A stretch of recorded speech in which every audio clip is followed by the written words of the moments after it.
अजीब टाइप है। ओए कहाँ आ रहे हो यार भैया, बताओ तो दोस्तों, आप लोगों ने अभी एक क्लिप देखी जिसमें कि एक स्कूटी वाला बिल्कुल सामने से हमारी गाड़ी के साथ टकरा गया है। तो मैं पूरी अब आपको जो ये हादसा हुआ है उसके बारे में बताता हूँ।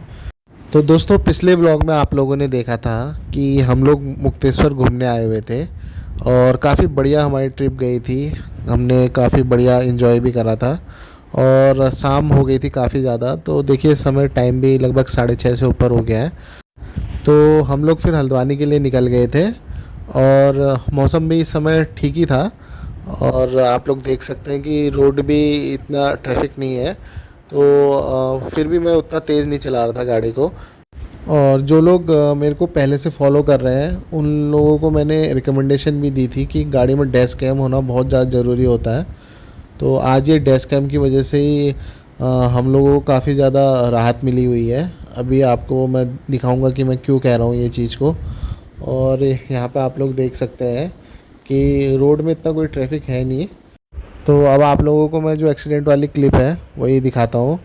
और जो ऑडियो है इसकी क्लिप की वो मैंने म्यूट कर रखी है क्योंकि बैकग्राउंड में म्यूज़िक बज रहा था। तो अगर मैं उसको लगाऊंगा तो कॉपीराइट आ जाएगा, इस वजह से मैंने अभी म्यूट कर रखी है।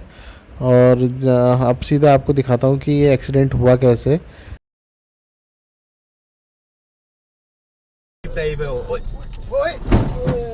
कहाँ आ रहे हो यार भैया, बताओ तो तुम क्या कर रहे हो यार? हैं? बताओ माना अब भी कुछ हो जाता है। तो अब आप लोगों को तुम स्लो मो बताओ। में दिखाता हूँ कि एक्चुअली में हुआ क्या। तो यहाँ पे आप देख सकते हैं कि ये बिल्कुल रॉन्ग साइड आके सीधे हमारी गाड़ी से भिड़ गए हैं। वो तो भगवान का शुक्र हो कि यहाँ पर कोई गाड़ी की स्पीड बहुत ज़्यादा कम थी और मैंने गाड़ी लगभग रोक ही दी थी, जिसकी वजह से इनको कोई चोट नहीं आई है यहाँ पर को। और ये लोग कहीं बाहर से जो स्कूटी है उसको रेंट पे लेके आए हुए थे। तो पहाड़ों में इनको उतनी अच्छी तरह गाड़ी चलानी आती नहीं थी, जिसकी वजह से ये रॉन्ग साइड गाड़ी चला रहे थे। और इनकी किस्मत अच्छी थी कि यहाँ पर को इतना बड़ा कोलिजन होने के बाद भी इनको कोई ऐसी चोट नहीं आई। और यहाँ पर को जो ये डैश कैम है इसकी वजह से देखिए जो मतलब नुकसान हुआ है वो पूरा कैप्चर हो गया है। और दूसरा, यहाँ पर को जनरली क्या होता है कि जो 4 व्हीलर गाड़ियाँ होती हैं उन्हीं की गलती मानी जाती है, पर ये डैश कैम की फुटेज की वजह से यहाँ पर को जो ये स्कूटी वाले हैं ये लोग ने अपनी गलती मान ली थी। तो दोस्तों, मैं तो हर 4 व्हीलर वाले को यही सलाह दूंगा कि गाड़ी में डैश कैम होना बहुत ज़्यादा ज़रूरी है। आप लोग देख सकते हैं कि अभी अगर हमारे उसमें डैश कैम नहीं होता तो ये कोई भी फुटेज यहाँ पर रिकॉर्ड नहीं हो पाती और हमारे पास कोई भी प्रूफ नहीं रहता कि हमारी कोई गलती नहीं है। और अगर आप लोग पहाड़ों में इस समय आ रहे हैं तो क्योंकि बरसात का मौसम है तो थोड़ा सेफली ड्राइव करें, पर एक्सीडेंट है कभी भी हो सकता है। इसलिए अगर आप लोग कम स्पीड में हैं तो डैमेज कम होगा। तो यहाँ पर को तो गाड़ी का जो फ्रंट बम्पर है वो डैमेज हो गया था हमारा। पर यह है कि कोई जान माल की ऐसी बहुत भारी नुकसान नहीं हुआ है और गाड़ी पे ही जो हुआ है नुकसान हुआ है तो वो तो ठीक हो ही जाएगा। कम से कम किसी की यहाँ पर को कोई ऐसी कैजुअल्टी नहीं हुई है। तो दोस्तों, अभी हम लोग मुक्तेश्वर से लगभग आधा घंटे के करीबन ही आए हुए थे और हल्द्वानी का सफ़र काफ़ी ज़्यादा बचा था, तो इसलिए ज़्यादा यहाँ पे हमने बहसबाजी नहीं करी। और गाड़ी में देख सकते हैं आप, इतना बड़ा ये पूरा बम्पर ही बाहर निकल गया था। तो जैसे तैसे इसको फिक्स करा और वापस फिर हल्द्वानी की तरफ को आ गए थे। तो दोस्तों, मैंने वीडियो में आपको दिखाया था कि किस तरह एक्सीडेंट हुआ और जो डैमेज है आप देख सकते हैं।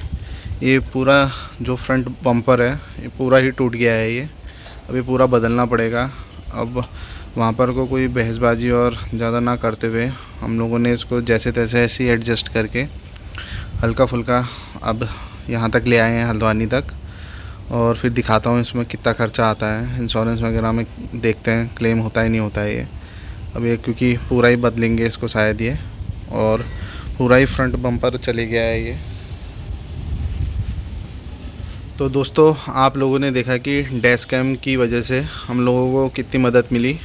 और अगर डैश कैम नहीं होता तो वहाँ पर को स्थिति ख़राब भी हो सकती थी।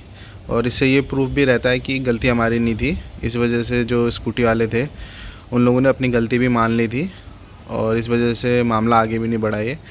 और पहाड़ों में क्योंकि मेरी स्पीड भी कम थी, इसकी वजह से कोई ऐसा हादसा भी नहीं हुआ। तो आप लोग भी अगर पहाड़ों में ड्राइव कर रहे हैं तो स्पीड में को कंट्रोल में रख के ही चलाएं। और दूसरा, डैश कैम ज़रूर लगाएं अपनी गाड़ी में। उससे ये मदद तो मिल ही जाती है कि हमारी अगर गलती ना हो तो कोई ऐसे मतलब जबरन जो केस वगैरह बन जाते हैं, क्योंकि बड़ी गाड़ी की ही गलती मानी जाती है ज़्यादातर केसेस में। तो इससे ये फ़ायदा तो होता है कि अगर हमारी गलती नहीं है तो हम बच सकते हैं। और बाकी आप देख सकते हैं कि डैमेज अच्छा खासा हो गया है। अब इसको रिपेयर शॉप वगैरह में ले जाके पता करता हूँ कि पूरा बदलना पड़ेगा, जहाँ तक मुझे लगता है ये तो खर्चा तो होगा ही इस पर। तो चलिए अब इस व्लॉग को तो यहीं पे एंड करता हूँ और फिर आगे आपसे मिलते हैं कोई नए ब्लॉग में। तब तक के लिए बाय बाय।